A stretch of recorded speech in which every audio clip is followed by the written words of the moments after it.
Welcome to the Attractions Group Podcast, episode number 101. Alongside the peripatetic Ryan Sir, I'm Don Helbig. Ryan, how are you? I'm good. It's got a good night's sleep last night, and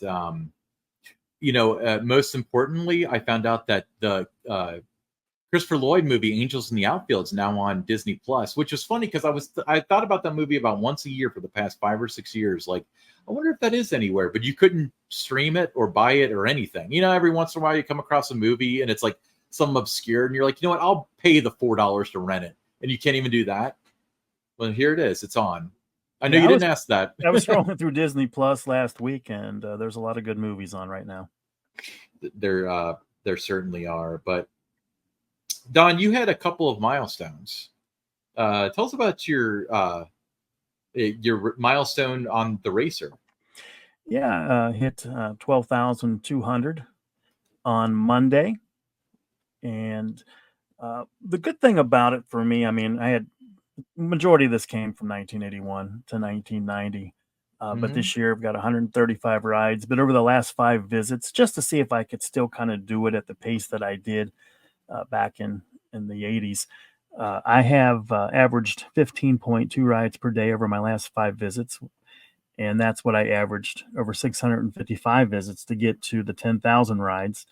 One of the things that is notable about having over 12,000 rides is the majority of those came in an era where there was not fast lane, there was not early ride time. You couldn't stay on for multiple rides or anything like that. So it's all been non-consecutive and done the old-fashioned way. That's very cool.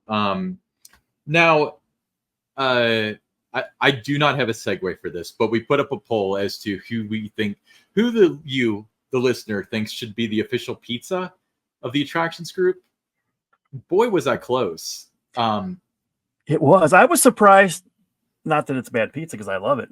Little Caesars got 25%, but I thought that Papa John's would be in that 20%, 25% range, and Little Caesars would be the one that would be under 20%. So it was a little surprising there, but Domino's wins at 33%, Pizza Hut 29%. So appreciate everyone that cast a vote. So if we ever get an official pizza, looks like we're going to have to be working with Domino's. It doesn't have to be Domino's. So Papa John. That's what our audience wants. We got to give our audience what they want, Ryan. Well, maybe he can raise that percentage by showing his loyalty to the Attractions Group podcast. But, if anybody out there, if you're a business owner or manager or something, if you're interested, we do have sponsorships available for both this and Tower Topics, where you can reach thousands of people. And yeah. Awesome. Cool. Well, Don, we're not here to talk about pizza, although we may end up talking about pizza. No guarantees. That's always on the table. So introduce our guest, Ryan. So this is not his first time on our podcast, on our humble little program, but first time in a while. I want to welcome to the show Brandon from Theme Park Recommendations. So Brandon, welcome back to the show. Great to be here, guys. I'm glad to be here and, talking about some coasters. Always a great topic, right? Of course. Wouldn't have it any other way. Yeah, absolutely. So, one of the main things we wanted to talk about with you is, it's pretty deep into it now that King's Dominion, they're clearly adding a coaster. There's construction going on. They have a teaser campaign going up. So I know that this history's been a little tumultuous. When did you start hearing about King's Dominion's coaster that's coming? I think when the parkfans.net or KD fans, they got a hold of the blueprints or at least the filings for the county of they're going to be doing some work in that area. I don't even know if the blueprints were available, but that was like, oh my gosh, that's the first sign that we're getting something in Volcano plot of land.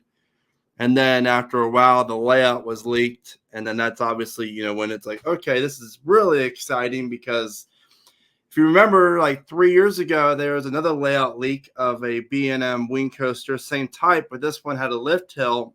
And honestly, the layout just looked very kind of blah, not really that creative, I guess. And so I was kind of happy that it didn't get built. And then this is a much better version, a better layout, a little bit larger. I think, a better overall fit for the park because, I mean, let's face it, Kings Dominion, I was just there a few days ago. Like, I love that park, but it really suffers from really solid rides that you can just get on, get off, re-ride. I mean, Dominator is really good. Grizzly's fantastic right now. Even Racer 75 is good, but like this will be probably the best coaster in the park in terms of like the GP go, because it's just going to be so much fun for them, and it's exactly what Kings Dominion needs. So I'm thrilled. Now, all signs point to it being a wing coaster. What does it need to be a very successful addition to Kings Dominion? I mean, for me, I would say bringing in obviously new crowds, and Kings Dominion has I-305, and obviously with a layout like it's so super intense where it's not that GP friendly. It never really has a long line. Just imagine that ride if Intamin and Cedar Fair at the time took a page out of Millennium's playbook and built a coaster very similar to Millennium. Like, we would be in a different story right now. We'd be talking about something different. But they have that in Twisted Timbers, and Timbers is very full of ejector air time, a little bit more intense. But I mean, I think you guys have probably been on Thunderbird by now as well, and I have. It's just a solid ride. It's enjoyable. It's not overly intense.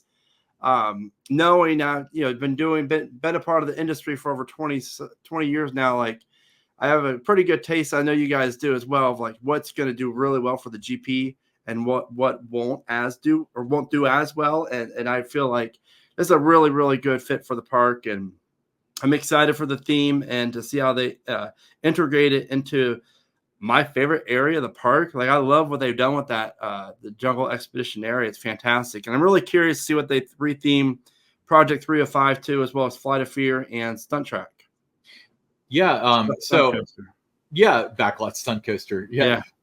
It's still Italian job to me, and probably to you too. But exactly, 100%. So their teaser campaign, Conquer the Skies, launching in 2025. What do you think about this? What do you think about it as a teaser campaign? Yeah, I think it's definitely piques the curiosity of it, and the claw marks add a little bit more like frightening feel to it. I think overall, Cedar Fair, Six Flags always does really well. The original Cedar Fair parks have always done really well with their marketing for the new rides. Like Iron Menace is phenomenal. Even Top Thrill 2 is great. Hyping it up. So I'm definitely intrigued by it and excited for it, and definitely looking forward to seeing more. One of the things that I've liked is from the time that the plans kind of leaked is Kings Dominion didn't seem to run from it, try to deny anything. They seem to have had fun as well with their guests with this. Mm-hmm. Yeah, for sure. So, Brandon, you've been on different wing coasters. Which one that you've ridden is your favorite? And which one would you like for the Kings Dominion version to be the closest to? Well, I think my favorite's Thunderbird. I've not been on it since I think opening year or 2016 after, the year after. But the more I ride Gatekeeper, the more I just appreciate what Gatekeeper does. I maybe it's just I'm a little older now, and I've come to appreciate the rides I don't like, that are not super intense. Like, I didn't really care for Diamondback when it first opened up. I didn't care for Gatekeeper, but now Diamondback's my favorite at Kings Island in the back row, and Gatekeeper is definitely not my favorite Cedar Point, but like, it's just a fun, enjoyable ride. But Thunderbird is just really, really good. As long as this coaster has, interaction with, near miss elements, it's going to be a winner for the park. And if they pull a Dollywood and don't build anything around it, then it's not going to, be as cool. But Wild Eagle's really good too, but I prefer. I've been on all four of the ones here in America, and I would go Thunderbird, Gatekeeper, X-Flight. Well, probably Wild Eagle, then X-Flight. But I like X-Flight because it has the near miss elements. But overall, layout wise, Wild Eagle has great views too. Yeah, I love Thunderbird. Yeah, it's solid. Thunderbird is it's one of those, like, I'm kind of like with you, Brandon. Like my first wing coaster was, I think, Gatekeeper. You might have been with me the first time I rode it. Maybe not. I don't know. I was with my dad. I was not. It was my dad and I went up there. It was about 2013. So No, I'm talking about Gatekeeper at Cedar Point. Yeah, You- but you- yeah, But anyway, I remember thinking like it's fun, but whatever. Yeah. And then I like the one at Dollywood a little bit better. I haven't been on X Flight, but Thunderbird, that's the only wing coaster where I'm like, I'm gonna hop in the car, I'm gonna drive 2.5 hours to Exactly. Holiday World because I want to ride. Dude, that just the launch is so perfect for those things, you know. Yeah. So Brandon, like, let's play a little mind game here for a matter of creativity. What's something that King's Dominion could have, whether it involves the coaster, the trains, the theming, or whatever? What would you do to set the ride apart? Like, if you were going to recommend one thing that they could do to make this like unlike any other wing coaster, and really kind of put them on the map with it. What's something that you've thought about? I would turn the last row backwards, the seats backwards, and do an upcharge, $10 per ride. And so if you want to ride forward facing, you can ride the first 5 or 6 rows, however long the trains are. And then if you want to ride in reverse, you can pay extra. They do that overseas, especially like Australia does a lot too. I think that'd be really cool and really a unique sensation. But I think that would be something that hasn't been done before here in America. And for that to do that, it's cool marketing as well. I would certainly set it apart. Yeah. So Brandon, you're in the prediction business. Yep. So what is your prediction on the name? It's weird. Like, I've never been good at like thinking about names. Like, there's so many cool names that they could do for this. I just hope it's something that's like catchy and not like so generic that just kind of like blah. Sometimes the old Cedar Fair has a tendency to come up with a really awesome name, and then you have like, Top Thrill 2, which is growing on me a little bit, but like there's so many cooler names out there, in my opinion, that they could have done for that ride at Cedar Point. But I don't know. It'd be really cool to have like a cool backstory with it and have like, there's a lot of cool things they can do with the theme as well as what we know so far about it. I mean, it's in the jungle, so I'm really intrigued by it, actually. Does the teaser campaign give you any, leaning any way because of that? Definitely, maybe some like mystery, like maybe something that very, watch out for this because it's very dangerous. It's lurking out there, that type of thing. So I'm impressed with what I've seen so far. And I think it's going to be a really cool fit. And if they theme it right, it'll make it even better. As long as it's not something like Skyhawk or something like that, right? Yeah. Seriously. I was thinking, so long as it's not Superman the Ride, then I'd be all right with it. Yeah, I know, right? But Cedar Fair's had some. I'm talking about old Cedar Fair. Has had some really good names recently. I think it kicked off like Mystic Timbers was like the first time I heard that, I was like, "There's no way." But that caught on so well that they did Twisted Timbers, which clearly is a play off of that. Oh yeah. And then I think that the campaign looks good and stuff, so I think there's a lot of upside. It's very promising. Yeah, exactly. So Katy is kind of a hidden gem. It is. And some would argue that it has the better hardware of the Virginia parks between that and Busch Gardens. Yeah. Why do you think the park gets overlooked? I mean, I think as far as an enthusiast standpoint, people, I honestly, that's a very good question because I love King's Dominion. I mean, it's not as good of a quality of a lineup as Kings Island, but if I had to pick which lineup do I want for my home park, I would do Kings Island due to there's no metal detectors trying to get through Twisted Timbers, and that capacities are already horrible. Project 305 is great, but it is kind of hard to re-ride. Those two are the main coasters, and those are the biggest issues with those rides. Dominator's great, but sometimes typically that Dominator crew is slow and sluggish, and it's just unfortunate because that ride's fantastic. Again, Grizzly nowadays, I mean, the last 2 years has been fantastic. It's running so good. It's my third favorite in the park now. So I think after this new wing coaster, it's really going to put King's Dominion on the map more because it offers a ride that's easy to re-ride and it caters to the enthusiasts as well as the GP. And it's going to really kind of complete that whole area, which is we've all known and witnessed that KD's been working on that area now for quite some time, ever since Volcano. Rest in peace, Volcano. And that might be a reason why too enthusiasts might be, have a thing against KD and hold it to them for removing Volcano. Because that ride was fantastic when Volcano was there. That park was busy. Because think about if Volcano was still there now, I would pick KD as like the second or third best coaster collection in all the chain, because Volcano is fantastic. And obviously Twisted and Intimidator 305 and Dominator. That's a great top four.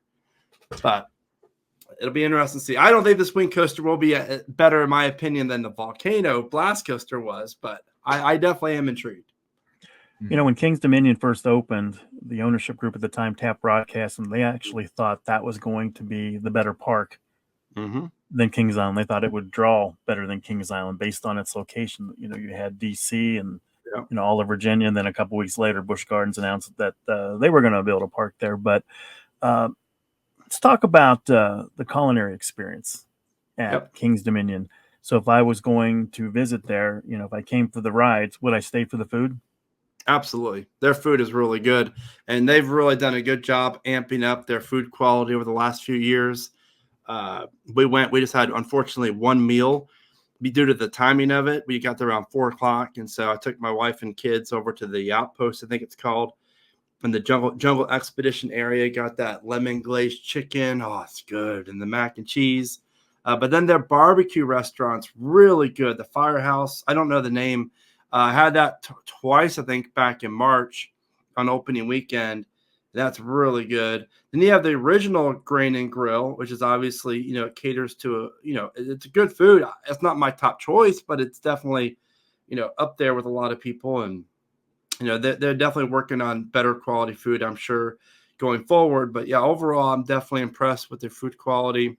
And I love, speaking of food, they got rid of that old Grandma's Kitchen or Country Kitchen, whatever it was called. I'm sure you might know Don or Ryan, but back in the back of the park, that's now their VIP lounge, and they did a phenomenal job on it. I mean, it's amazing. Like, it's the best VIP lounge in the entire chain by far, and it's the way a VIP lounge should be. It's indoors. You have fountain drinks, you have snacks and TVs and games. They did a really good job. So King's Dominion obviously did not need that restaurant because they converted that restaurant into the VIP lounge. So I'm excited to see what they're going to do in the future. Now, with that VIP lounge, do you think that is going to entice more guests to upgrade to that pass? I mean, honestly, it's so worth it. I think it's $100, $125 extra for the Prestige. You get the 2 free tickets to get in the parks, for friends or family. You get the parking. I know as a dad with 2 kids, it's totally worth it for the parking alone. And you get the 2-hour early entry. As far as, not early entry, but you skip the regular line to get in.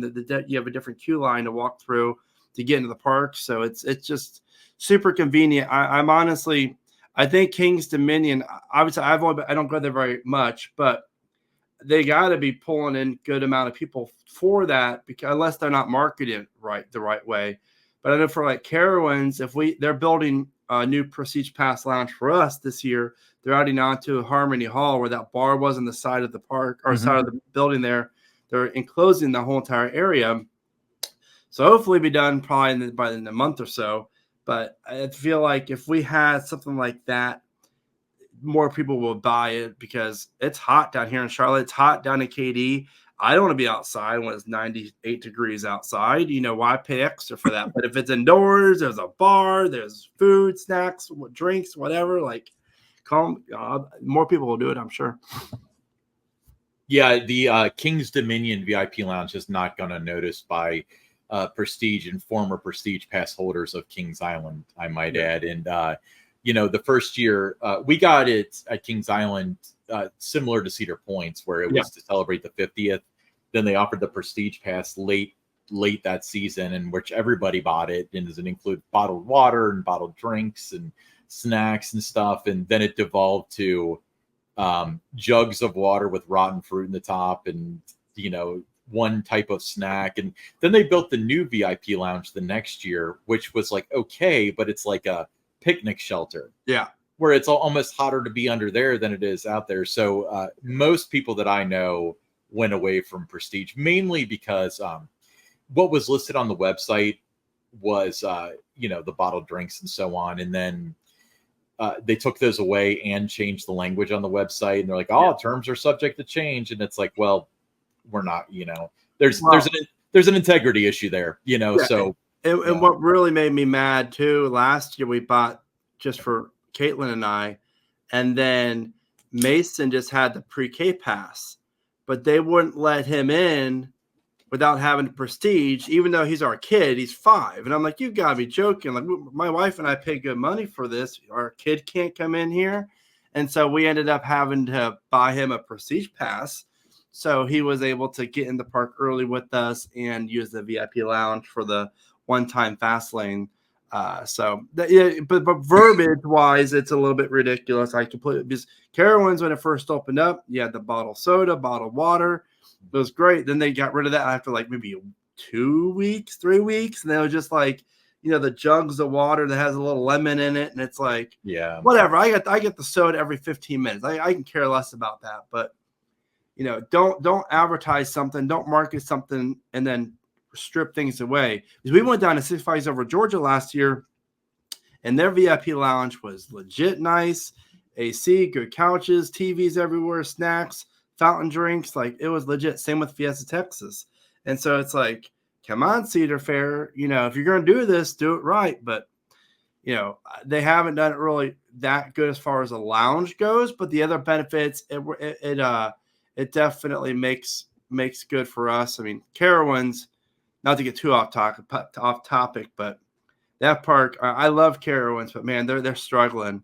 I think the leadership needs some changing up, and it's bad. I just got back from Dorney Park, and I gotta say that park is ran like a park should be. And I had good talks with Jessica Naderman. I don't know if you remember her, Don, or not, but I she do. was at Kings Island, and so I met up with her and just chit chatted with her, and she just, the guest is her number one priority, the park too. They pay top dollar to be here. We're going to give them the best experience possible. And I was walking around thinking, this is a mid-tier park in the chain, and they don't have as big of a budget as Carowinds would, let's say. And yet everything was open, all the rides, all the restaurants open, and they even had parking attendants all open, and the parking tolls were all open. It's like, it really, the longer I'm in this industry, and like, I don't work for the parks, but I'm friends with people who are, and I'm friends with 3 of the GMs in the new Six Flags now. Like, it starts from the top. And I don't think a lot of people realize that as much, where if you have a good park president with a good vision, and that's carried down through his or her management, the park's gonna be better off, better ran and better everything. But Carowinds is struggling, and I told Jessica, I'm like, hey, Charlotte's a great place to live, like, come on down. Yeah. Well, Brandon, so you mentioned a couple other parks that you've been to. Can you tell us where you've been besides Kings Dominion and Carowinds this year?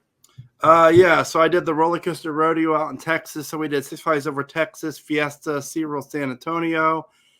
And then I went to Dollywood. Saw Don at Dollywood back in March, I believe it was. And then did Kings Island for opening, not opening, but during Cedar Point's opening weekend. I did a day at Kings Island, Cedar Point for opening weekend. And then Six Flags New England, Six Flags Over Georgia, what else? Dorney Park, Kings Dominion, and we did Waldameer on the way to Massachusetts a few weeks ago. So it kind of been all over. It's been a good year. Did the Florida parks in January, but we knew we're probably going to be moving, so we try to schedule as much as we could up until midsummer, and now I have nothing on schedule at all. So it's kind of nice, kind of sad, but once I find out what we're doing, then I'll start planning on doing more trips or where I'm going to go for the fall. Hey, Brandon, talk about the Coaster Rodeo event that you did at Six Flags Fiesta Texas. I really wanted to go to that event. but some things came up where I wasn't able to get away that weekend. But love to hear your thoughts on it. It's great. Like, it's so. This is my second year going, and their vision is to make it larger, but to not have to wait in lines or so long of lines like Hollywood Nights or the ones at Cedar Point, Kings Island, like. And Friday night's probably my favorite night just because they have 2 haunted houses that are open, and it's a big scare zone, and you get two free alcoholic beverages, you get free food, and you just get Jeffrey and back to the park presidents. Like Jeffrey was obviously at Kings Island when I worked there. He was a PR manager, and following where he's been in his career and how he runs that park, it's phenomenal. And he's just so personable. So he's up there talking to all the audience, and you really feel like he loves his job. He loves seeing you. And that's what the coolest thing about it is. And all the ERT during the, both nights of the event. Saturday, you get a lot of cool behind the scenes tours of things. The Rock Quarry tour is always awesome. It's hot. It is absolutely scorching hot, but it really is a lot of fun. It's worth every penny. And you get the lanyards that give you basically a flash pass throughout the day as well. So if you wanted to go ride rides during the day, you can use that to skip the lines. And I mean, we just rode a lot of rides. And unfortunately, Wonder Woman was closed. RMC did not get their trains yet for, fully commissioned and stuff by the state for the event, unfortunately. But last year, Iron Rattler, we rode it without even getting off at all, the seat. It was great. We rode like 11 times in a row staying in the same seat. Train come in the station, you pull your lap right down, you go again. It was great. This year, since Wonder Woman was closed, more attention was on IRAT. So it was a little, you had to get off and walk around every so often, which was a little bit, I wasn't used to that. I was a little spoiled last year. But overall, I mean, you waited 5, maybe 10 minutes max for like the front or back row. It was great. Every ride's open Saturday night, which is really cool. So overall, it's a great event. And you can, with Coda Land opening up their 2 new coasters next year, definitely, it's definitely more intriguing because you can hit a lot of cool parks all within about an hour and a half from each other. Well, I definitely plan to attend next year. Yeah, let me know. Because I'm thinking about. I don't think I'll go for as long. I would probably go for Friday night and Saturday, then leave Sunday, or do Coda Land Sunday. But definitely, it really is great. And again, Jeffrey's fantastic, and that park is just. It's funny. I was talking to Jeffrey. I'm like, you guys do things so different down here for like Six Flags, and aren't you worried about getting fired? Like. He was like, no, Brandon, I'm not, because I know what I'm going to do is going to provide the return on investment to create a better quality, which creates better revenues.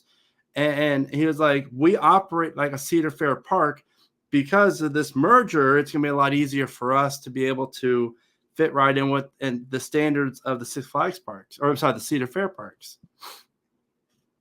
So, Brandon, part one of the question: have you been to Waldameer? Yes, I've been twice. Okay. So Waldameer, this is semi-breaking news. And Don, I'm surprised you didn't bring this up, but they have a teaser for 2025. It says Twist and Dive into 2025. Oh. Have you seen this yet? No. So for audio listeners, it's a blurry image with the colors red, white, black, and I guess yellow. Huh. What do you think is coming to Waldameer? Do your prediction. I know that you're more of a recommendations guy than a prediction. No, yeah. I mean, I've always have predictions. Don't get me wrong. It's just, well, I think that park obviously it doesn't have room for a major coaster, any coaster for that matter. I mean, unless they find a way to put it. I mean, hell, this park is the one that built a massive water coaster. Don, did you ride that, by the way, when you were there? I did not do the water coaster, but. It's massive. It's huge. Yeah. I did. I toured around the water park. I thought the water park looked fantastic. Yeah. I thought the whole park, there's so much charm. It is that old school charm and all the statues everywhere. Like, yeah. I love it. Yeah, I loved it too. I mean, it's something now that is going to become a place that I visit annually. Yeah, 100%. And I highly recommend going there. It's great because we had our dog Minion with us, so we're able to bring Minion with us because it's pet friendly, and it just really helped us out on our road trip. and we spent 3.5, 4 hours there, and it was great. I rode Ravine Flyer once because I had the kids and stuff, and I've been on it before, but I'm like, yeah, that ride's great. I really enjoyed it. And the dark rides are really cool, and just like you said, the charm. But I would say it's probably a flat ride. That's a family-owned park, and that water coaster probably cost, I 4 to 5, maybe 6 million at that. I mean, something up there.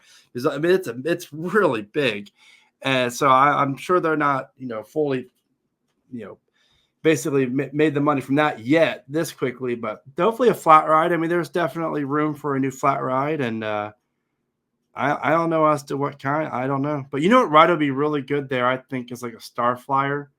I would say that the teasing's not promoting a Star Flyer, but that would be really cool to have a 200-foot tall Star Flyer, so you look out and see Lake Erie right there, kind of like a Windseeker, but Waldamir's up on a hill a little bit more. But I don't know. It'd be twist and dive. I mean, I don't know. That's interesting. Yeah. They don't have any rides that go upside down, I don't think. So that would be really beneficial if they could get a flat ride that does flip you upside down. They can market it as our, only ride that will take you upside down. Yeah, so Brandon, you got to experience Top Thrill 2 the short time that it was open this year. So what were your thoughts on the 6 ride days. experience? Oh, man, it was really good. I did a review on my channel afterwards. I was very impressed with Zamperla. I always wanted Intamin just because I just have always loved Intamin, but they did a really good job. The trains are fantastic, very comfortable. The ride itself was just a lot better. I think every piece of the ride exceeded my expectations for it. Even the first launch felt more powerful than I was going into thinking it would be. But it's all about that reverse launch and then the spike. That was just the coolest feeling. Is that you're up there forever. And you look down on Power Tower, it's pretty wild. And then you go over the top hat, and that top hat, the first time I've ridden it, my hands are up in the air. And then I've been on the original, we all have, and you didn't really get much airtime over the top. It flung you over so much. I grabbed on the handle. I'm like, oh snap, this is crazy. So I got 4 rides on it. I was very lucky to get 4 rides, 2 in the back, 2 in the front. All the trains. I noticed those weird though. On Sunday morning, I rode back row in the silver train, and that's the train that's been giving them issues. And there was a rattle to it. I remember thinking something's not right here, because this thing doesn't feel like it's 100% sound, And not saying the train could break apart in mid ride, but something could happen where it made me a little uneasy riding it, and that was 4 days before they shut it down. But overall, the ride's really good. In my opinion, it's the best coaster at Cedar Point, and I'm not saying that for hype it up, but the way I look at it is it offers the 2 best coaster elements that you can find at the park. That vertical spike is unlike anything that you've ever experienced, and then the airtime over the top hat, it really is amazing pop of airtime. And so for those reasons, it's my favorite at Cedar Point. Barely beaten Maverick than Steel Vengeance. So Brandon, you mentioned that they had Iron Menace that came to Dorney Park, and that was Dorney Park's first major original ride installation in quite a long time. Since Hydra.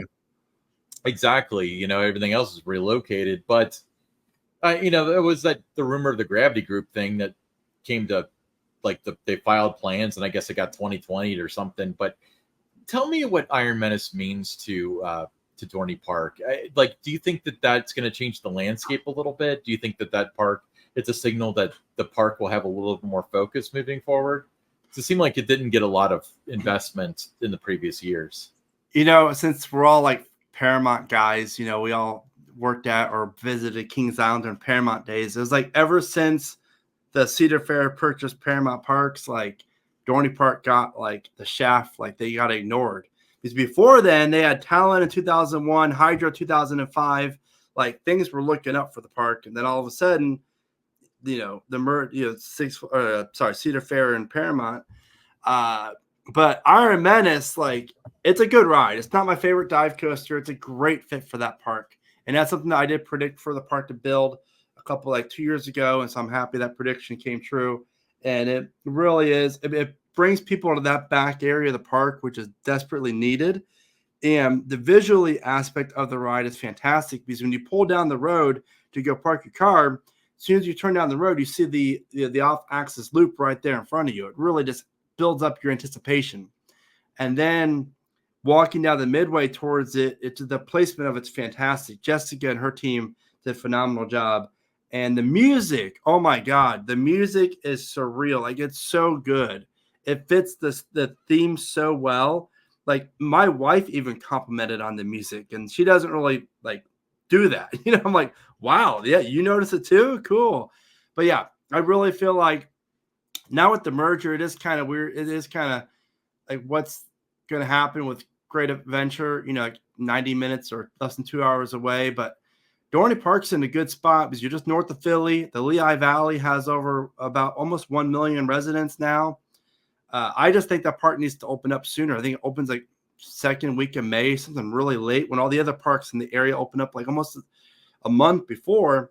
But maybe that'll change now with Iron Menace because I think it's definitely in a good spot for Dorney. I know attendance has increased because of it, and they're marketing it the way they should. And visually, it looks great because it's 160 feet, and you can see it driving down the highway. There's a new ride there, and it's a great. Did you find it to be like a smooth ride experience, or were there any intensity to it? Yeah, I mean, yeah, I definitely can feel the drop, going, past the 90-degree mark. The Immelman's really good, just like every other dive coaster. But I really like the Zero G corkscrew, whatever it was. I really, really enjoyed that on the wing coaster. I'm sorry, the dive coaster. The what's it called? The horizontal loop, whatever it is. It didn't do anything really for me. It was fun. I don't really feel like, just like on Rougarou, you don't really feel like you're upside down. You kind of do, kind of don't. But I really like the last corkscrew that goes over the brake run because you kind of like hang there a little bit. But then there's that little jolt that goes into the brake run. So it's a little weird that B&M allowed that to happen because you do feel it. It doesn't hurt, but it does like jolt you a little bit like you see on the POVs. But other than that, what I did like about it is it's unique in the fact that you just go up the lift hill and then there's the drop. You don't have the long drawn out 90-degree turn or 180-degree turn at the top, which I like that too because you get more time taking the views. But for this, it's a great because it definitely cut the budget down for the park to be able to build that that magnitude of a coaster. Did you get a chance to ride Thunderhawk? I did not, but I've been on it before. I rode it last year. It's really good. I enjoy it. Okay, now Brandon, you had about 8 months to, let it sink in and kind of come up with what your thoughts were on this. But let's talk about the Cedar Fair Six Flags merger, and what do you think this is going to look like, say, 5 years down the road? I think all parks are happy that this is happening. I think both Cedar Fair and Six Flags have better qualities than the other in different ways. I definitely think that the chain will not be, featuring 26 dry parks. I think they'll sell off a few of the parks. But I think that's pretty given due to the amount of, where some of those parks are located. And, you have much larger parks and better metros and higher driven revenue, volume for each of those parks. I definitely am intrigued by the future of, this new company this new company potentially down the road announcing anywhere from 6-7 new coasters, maybe, because the Cedar Fair side of things, the last couple of years, you might add 2 or 3 new coasters to the parks, then Six Flags would add 3 or 4 new coasters. So I do like that. I'm really intrigued that Six Flags, the former parks, could hopefully start building hypers or gigas. Fiesta desperately needs a hyper. Great Adventure desperately needs a giga.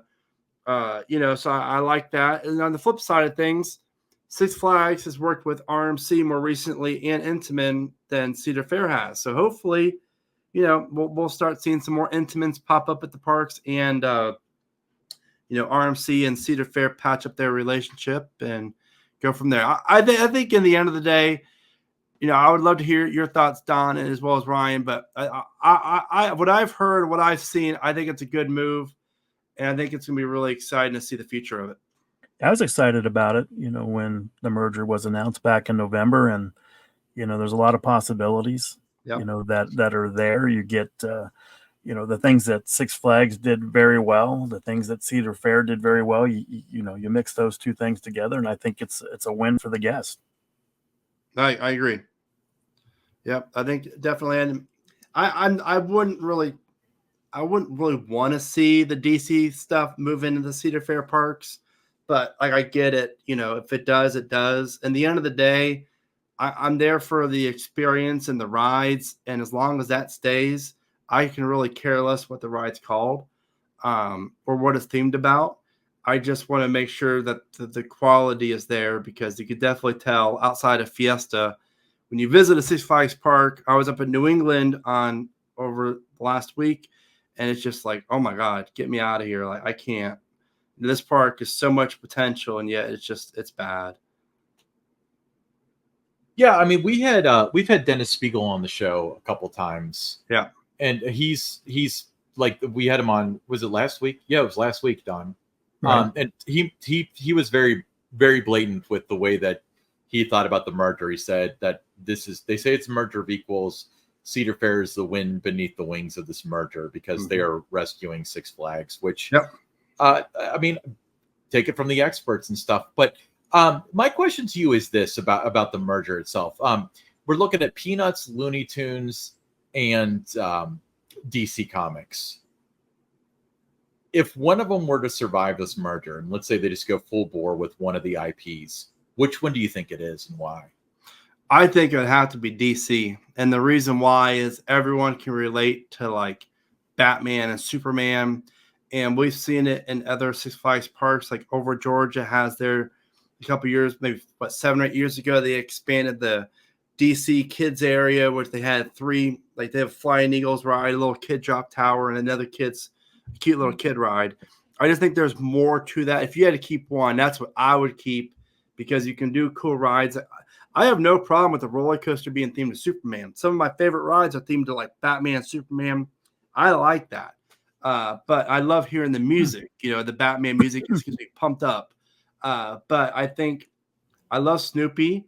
I would rather have Snoopy over Bugs Bunny personally, but I think for marketing power and what more people would basically buy more merchandise, which this is really what it's all about. I think if I had to rank, I think DC, then Looney Tunes, and then Snoopy, Peanuts. Yeah, I agree with you in that order. I think that with the merchandise sales and that with Looney Tunes than there is with Peanuts. Yeah. But at the top of the list, it would have to be the DC Comics. Yeah, there's more you can do, but also, when it comes to DC Comics, though, that's not really necessarily a kid-friendly IP. So it's almost like they'd have to have DC and something else. They'd have to have DC and Warner Brothers, or Looney Tunes, and DC and Peanuts, or whatever. Yeah, and I'm sure. I mean, they've had two forever at Six Flags, so they might as well. They could just keep that too. I don't think we'll see Snoopy in one area of the park and then Looney Tunes in another area. I think it'll be one or the other. And I love Snoopy, so my kids love it. I would hate to see Woodstock and Snoopy go away, but I can see why it would. Yeah.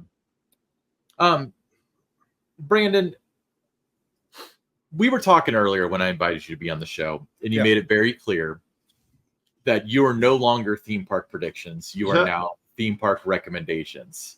What's up with that? A few things. One, as a business strategic aspect of it, it comes down to, the predictions was me putting out news, my predictions, breaking news, this or that, or these plans for the blueprints got leaked.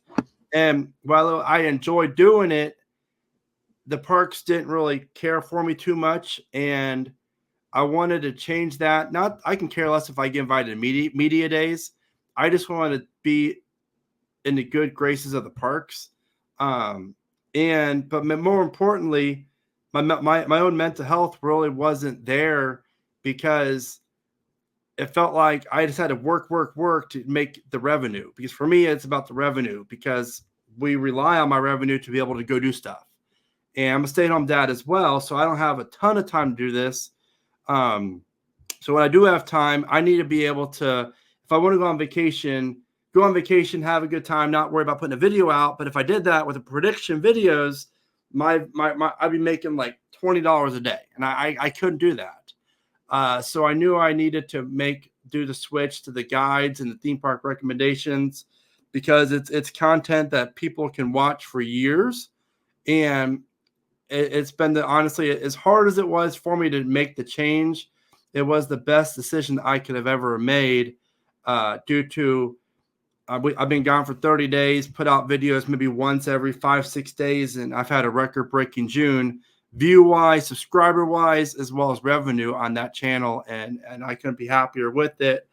And honestly, I live my life to love others and help others, and I get more out of making a video where, this family can have a better time at Kings Island, or, any park, Waldemere even, and knowing that they will have a better time there and spend more money at that park to help that park out. That was why I just get more out of that for me personally. My mental health is so much better than what it was before. And I have another channel as well, Travel Guides USA, where I do like travel videos. And that I'm very, very pleased that where both of these different types of content are at. And I still do a few predictions and stuff, but I'm not doing very much, especially with the new Six Flags content creator guidelines. I picked the perfect time to like get out of it. I do more post on my predictions on X, because where I would spend 6 or 7 hours making a video that might make me $100, $150 after the first 2 or 3 days of that video being live, the views drop. You don't hardly get any more views on it, because it's like news. So that's really what I really had to get out of, and focus more on making videos that will have a better audience going forward. So it was hard, but I'm very happy where I'm at. Yeah. So Brandon, let's talk about what you do. I know, and I get this a little bit now because I've been traveling around doing what I do for theme parks, by Don, my blog, and what Ryan and I do here with the podcast, and using my social media channels, and that where people will say, must be nice to just travel around, go where you want, when you want. But what you do, what I do, what Ryan does with this podcast here, I mean, that's actually work. I mean, it's a lot involved in what we do. It's just not playtime at the parks. That there's editing your videos, there's the filming that you do, there's having to respond to any of the inquiries and things that you get. It's having to look at the analytics and know what's working, what's not working. I mean, there's a lot involved here. Yeah, it really is daunting, because when I go to the park, especially with my family, I have to be dad. I have to vlog, I have to get pictures, I have to get video. Then I want to have a good time myself, and then you get, people coming up to you, hey, it's Brandon, I want to, it's just great, I love it. I'm like, let's talk for a few minutes. And then it's like, it's hard, and to your point, that's just the front end of it. The back end of it's when you come home, you have to upload all your stuff to your computer. You have to create your vlogs or your articles in your website, or even your social media posts. Like, I love it. And I say it sometimes in my videos, because now I have like the fast lane. When I go to the parks, I'll buy the premium, skip the line, whatever service they have. And I don't do it because I wanted just to do it. I do it because I have to. I have to have time to be able to get my work in. Plus, I need to enjoy some coaster therapy. And Ryan knows me, I mean, forever. This is the best I've ever done in my life. I'm proud to admit it. 41 years old, but financially wise, like 3 years ago, I would never be able to afford even a $80 fast lane pass. I couldn't have done it. I didn't make enough money. And so I lived that, where, well, I just can't afford it. I'm not going to do it. I'm not going to pay it. But now it's like, all right, well, now the channel, the revenue from the channel warrants it because people want to see my reaction and I can make more videos out of it. But I do it strategically where I do certain parks because I know what type of videos I'm going to get. And I'm going to try to make 3 or 4 videos from that one park. So it just, it definitely, it is daunting, but I love it. Sometimes I just wish to be a GP, wear just a generic shirt, walking around, having a good time. But sometimes it doesn't happen that way, which is fine too. Now, Brandon, you said you're the best you've been. I've known you for 20 years now. I think you peaked when you were a supervisor on the Beast, personally. Oh, I know, right? I know. Yeah. The Beast. That was as good as it got, right? Yeah. I love my time at the Beast in 2004, even Whitewater Candy in 2005. Like the friends and memories that I made from that year, those 2 years, was fantastic. And I remember that, I think the month of July that year, I only had like 4 or 5 days off the whole year. And every day I was off, I was either at Cedar Point or Holiday World, a different park, or at Kings Island. It was pretty wild. Oh, I was 21 years old. I was just having a good time. But yeah, I mean, it's definitely really, it is a lot of fun to be able to work your butt off. And I taught myself everything. And that's why I like helping, you, Ryan, and stuff with the questions you have, because I've done all this stuff now for 4 years, and it's definitely, it's like a full circle moment. It's like I'm not in the parks working anymore, but I'm here to promote the parks, and I'm constantly at the parks, and I love it. It's funny, I don't have many friends that are not part of the industry because I have nothing to talk about. I'm just talking about theme parks all the time, and it's definitely fun. Yeah, it's funny because what you mentioned, like, like you've helped me out and stuff, and you have it.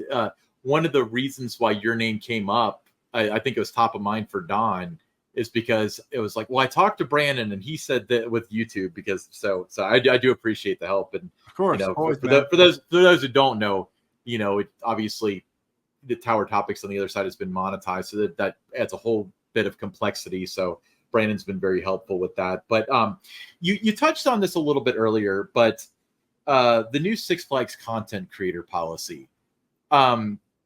Don and I discussed this on Tower Topics at length, which will drop after this episode. So we're going to hold our opinion, but I'd love to hear your thoughts on it.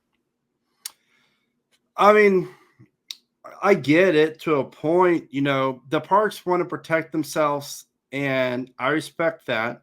But I think what they really are trying to say is, what I'm going to do, what I've always done in the past, is I'm not afraid to criticize a park, but put a positive spin on it. Like, went to, Carowinds today, and Ferry broke down 2 or 3 times. It's really unfortunate, but the ride hardly ever has much downtime unless there's a crack. I wouldn't say that, of course, nowadays, but like, always have a more of a positive attitude, positive spin for it.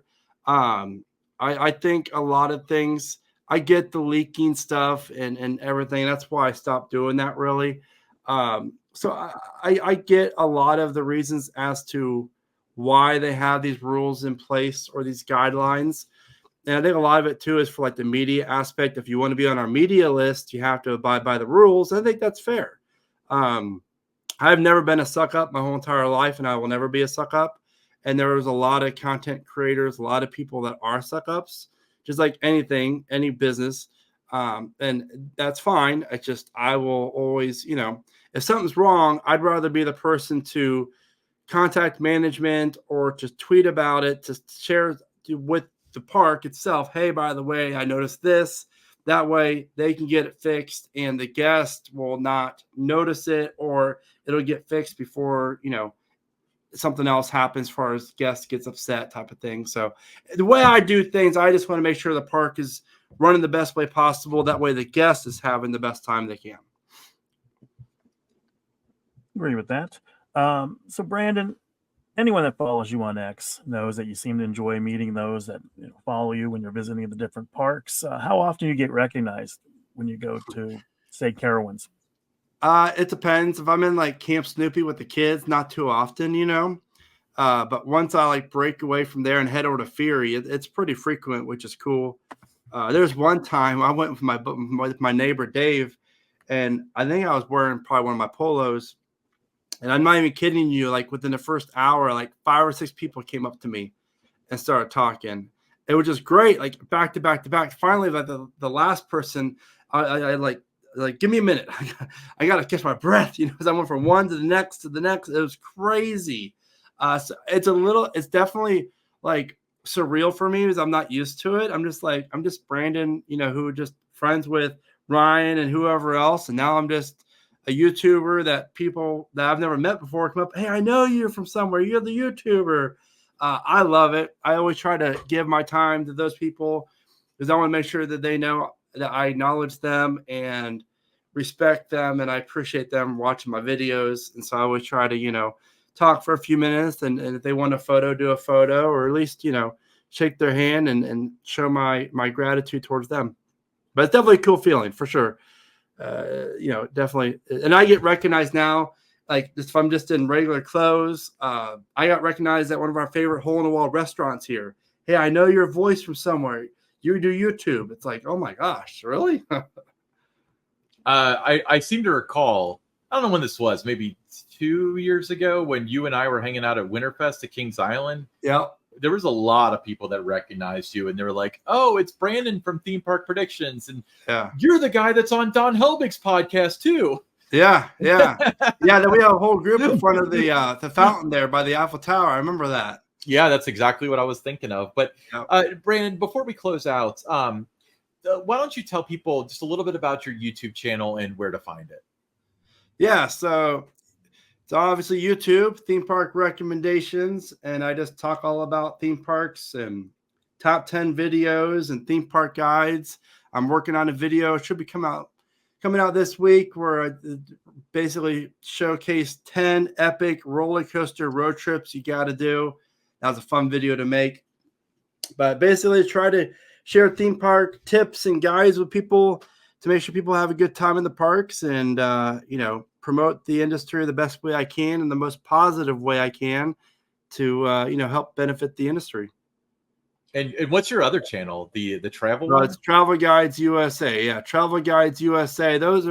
I do like top 10 things to do in Pigeon Forge, top 10 places to stay here, or vacation guides to Gatlinburg, so I love that channel because I really like that as well. So I try to do, 55, 60% of my time goes to the theme park and 40% goes to the other channel. But they're both things that I enjoy doing because they both help people. And that's really what it's all about for me. That's awesome. Well, Brandon, we really appreciate you being on the show. Thank you for being a repeat customer of ours. Yeah.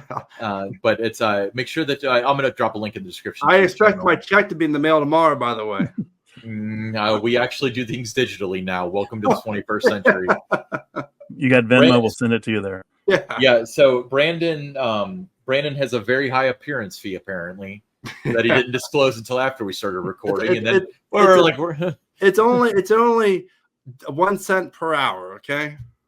1 cent per hour. Oh God, we got to end this soon so we can round down to zero. We're at like 58 minutes, but yeah, I'm gonna have links in the description for your I almost said podcast, for your YouTube channels. I would like to think that everybody who watches this would have heard of the theme park recommendations or predictions, honestly, or predictions. Yeah, but honestly, that's what I consider one of my routine shows where it's just like, oh, new episode's up, gotta watch it. People have their own vloggers and stuff like that, and Brandon's is definitely one of mine. So check it out, description below. Yeah, cool. Hey, stick around. We got the Pick 6 coming up next.